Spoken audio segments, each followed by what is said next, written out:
Allora, ciao a tutti amici Tecno Android, sono Gianluca e ci troviamo al Castello Sforzesco qui a Milano per discutere di una tematica molto importante. Quest'oggi parleremo di disabilità o diversità con un nostro grande fan che è Alessandro, ci ha contattato più volte, voleva proprio fare questa intervista e non potevamo negargliela perché l'ho conosciuto da poco, però mi sembra davvero una grande e brava persona Alessandro. Ma iniziamo a parlare un po' di te. Cosa ne pensi della diversità? Cioè, parlaci di te più nello specifico.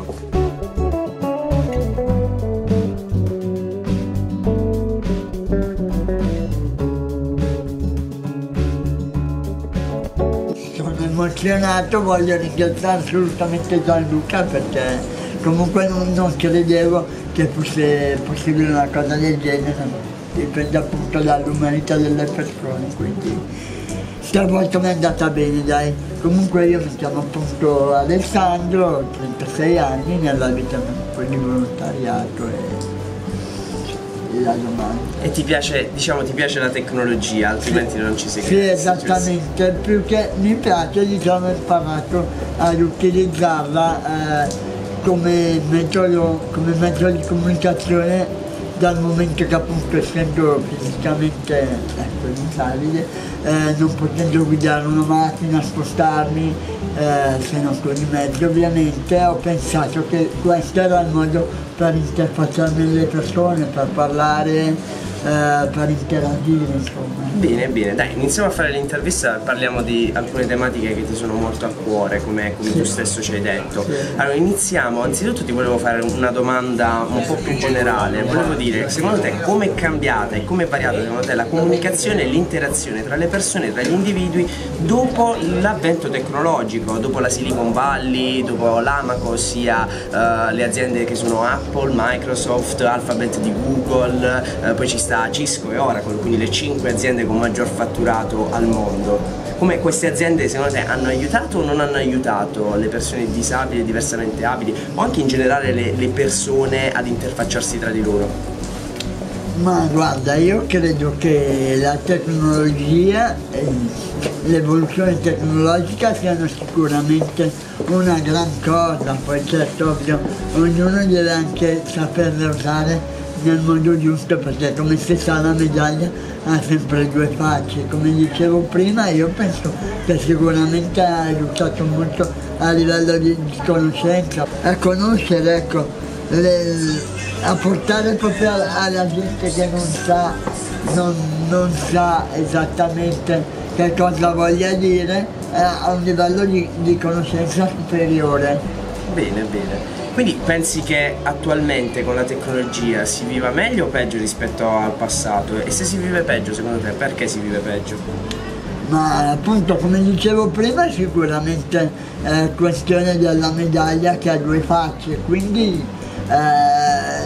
non è né che si vive meglio né che si vive peggio, cioè in teoria si dovrebbe vivere meglio sapendo usare lo strumento nel giusto modo, perché se uno sa usare bene le potenzialità del web, di internet, dei social, sicuramente è una gran cosa. Se poi lo sai usare, non lo sai usare nel giusto modo, io credo che possa addirittura essere un regresso e pericoloso, insomma. È vero, diciamo che sostanzialmente è uno strumento come l'automobile. Se l'automobile viene utilizzata per portare persone è un grande mezzo di spostamento, invece se viene utilizzata per altri scopi meno leciti naturalmente è un qualcosa di non buono.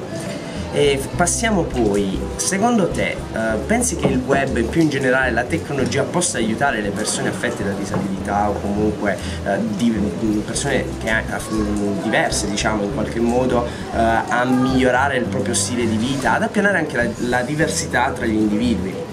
Sì, certo, appunto, come dicevo prima, cioè, per me è stato sicuramente un canale, un modo di esprimermi, di poter portare quello che avevo da dire, la conoscenza. Poi, come appunto hai detto tu all'inizio, io da semplice utente iscritto a tutti i canali social di Tecno Android, come vi invito a fare tutti quanti perché sennò non va bene, ho trovato mi sono proprio posto nel cuore il desiderio di poter arrivare a conoscerti, perché comunque ho detto sto qua, bravo ragazzo, gli potrei parlare di come vivo io, così. Però inutile parlare sempre di Tecno Android, non è la tua prima esperienza comunque anche in ambito, diciamo, interviste, hai avuto già altre esperienze come mi hai detto, e diciamo che stai portando avanti anche un progetto importante che è iniziato da poco, che è quello di WhatsApp Brianza, che l'hai fondato anche quando 2 anni fa mi hai detto, giusto? 3 anni fa. Parlaci un po' di WhatsApp Brianza. Sì, no, vabbè, anche giusto, sono emozionato, sono contento, quindi scusate, sono sinceramente senza sviolinare quello che penso. Sì, è un progetto che è nato 3 anni fa dalle ceneri, diciamo, di un gruppo che avevo creato tra 4 persone per capire, diciamo, che cosa c'era dietro la psicologia di una persona che mi ha dato modo all'inizio di capire che forse aveva delle difficoltà ad approcciarsi con la disabilità, che non la conosceva, non capiva, cioè molta gente magari vedendomi così pensa che la mia disabilità fisica sia per forza anche prerogativa di quella mentale, quando invece in realtà non è così. È assolutamente distaccata la cosa, e questa è una cosa che bisogna far capire in molti. Sono 2 cose diverse e purtroppo continuo a convivere con questa situazione, vedo gente che appunto non è in grado di capire questa cosa, quindi avevo creato questo gruppo dopo che mi ero chiarito con questa persona, avevo creato questa cosa che poi è morta lì, ma da questo gruppo ho capito che si poteva fare qualcosa nel momento in cui, cercando su internet situazioni, sai, cerco amico, cerco Brianza, cose del genere, mi sono trovato solamente siti con altri scopi, altre finalità a pagamento che comunque non rispecchiavano quello che io cercavo, e ho detto vabbè, io provo, vediamo che cosa succede. È stata una domenica pomeriggio che mi sono messo lì, ho iniziato partendo dal gruppo su Facebook, che subito ho avuto 100 contatti fin dal primo giorno, messaggi privati, mail, complimenti, grazie per aver fatto questo, sai, ti racconto la mia storia, questo, quello, quell'altro, e dopo piano piano ho voluto ampliarlo, ho creato il gruppo su WhatsApp, ci siamo un attimo distesi. La cosa è una cosa da apprezzare, soprattutto la tua forza di volontà, il tuo voler almeno in parte cambiare le cose. Quali sono quindi gli scopi futuri di WhatsApp Brianza? Cioè, se sono rimasti inalterati, cosa vuoi fare effettivamente con WhatsApp Brianza nei prossimi mesi, nei prossimi anni? Ma la mia idea sarebbe quella di poter diventare effettivamente anche un'associazione, però per quanto possa sembrare un'idea piuttosto ambiziosa, per il momento mi accontento di creare di continuare su questo progetto che ha voluto, diciamo, essere da provocazione, visto che le relazioni sempre di più con l'avvento dei social nascono, si sviluppano e vivono e muoiono attraverso un click. Allora io ho detto proviamo a vedere cosa succede a fare il contrario, e praticamente questa Brianza l'ho creato per attirare con i social persone che poi si trovano in questo social aggregator, come ho voluto definirlo, e dal web si punta ad uscire, a approdare nella realtà, dove diamo modo di incontrarsi le persone, facciamo bisogna uscire dal mondo virtuale e passare al mondo reale. Perché la vita reale Va bene, allora dai, concludiamo questa intervista per non parlare troppo, dai, parlando della tua innovazione tecnologica preferita e di quella odiata. Mi hai già accennato che non ce n'è un'odiata, però ti invito a trovarla, dai. Ma io penso che che sicuramente WhatsApp è una gran cosa, perché soprattutto per me che magari faccio fatica a vedere, con i vocali faccio meno fatica e quindi mi aiuta molto.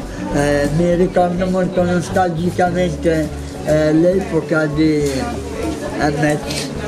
MSN Messenger, e ne è passato di tempo e credo comunque che in tutto questo la gente debba ricordare con nostalgia anche un po' quella che era la vita prima dei social, per imparare a usare meglio adesso sia i social che la comunicazione effettiva nel mondo reale. E quindi, quello di Ada invece? Quello di Ada appunto è l'abuso dei social e l'incapacità appunto di parlare. Diciamo che le tecnologie a questo punto sono tutte buone e l'uso che se ne fa della tecnologia è una cosa importante. Esatto. Bene, quindi concludiamo questa intervista con Alessandro che si è prestato alla grande e vuoi salutare qualcuno prima di chiudere? Ma sicuramente voglio ringraziare tutte le persone che mi portano nel cuore, soprattutto quelle che hanno saputo credere in me e nelle mie potenzialità. Tra queste non è una provocazione, il fatto che voglio ringraziare e salutare tutti i responsabili del brand di lifestyle e abbigliamento Gone, non perché voglio fare pubblicità al marchio, quantomeno perché in realtà, come vedete, Gone appunto è rappresentato da questo simbolo che è una H, che H soprattutto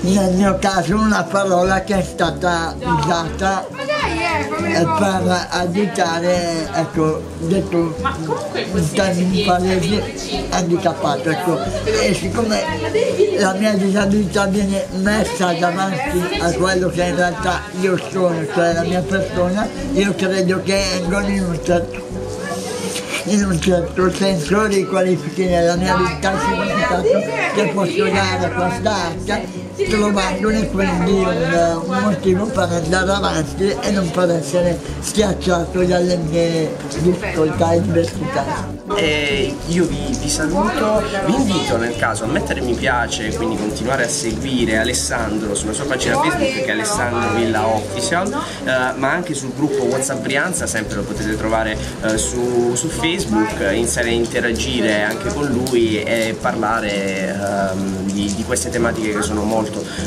importanti. Nel frattempo vi invito anche